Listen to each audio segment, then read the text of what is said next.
ভগবান শ্রীকৃষ্ণ বলেন, জীবনে এমন অনেক মানুষ আসবে যারা তোমার ভালো চাইবে না।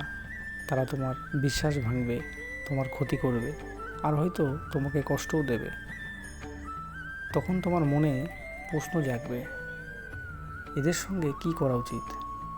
ভগবদ্গীতায় শ্রীকৃষ্ণ বলেন, হে মানব, অন্যের অন্যায় দেখে নিজের মনকে অন্ধকারে ডুবিয়ে দিও না। কারণ এই পৃথিবীতে প্রত্যেক মানুষ তার নিজের কর্মফল একদিন অবশ্যই পায়।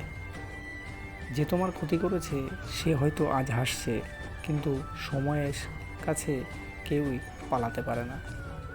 প্রতিশোধ নেওয়া তোমার কাজ নয়, তোমার কাজ হলো নিজের পথ সঠিক রাখা, নিজের কর্তব্য পালন করা এবং নিজের মনকে শান্ত রাখা। যে মানুষ অন্যায় করে সে আসলে নিজের ভাগ্যকেই অন্ধকারের দিকে ঠেলে দেয়, আর যে মানুষ অন্যায় সহ্য করেও সৎ পথে থাকে, সময় একদিন তার সম্মান ও শান্তি ফিরিয়ে দেয়।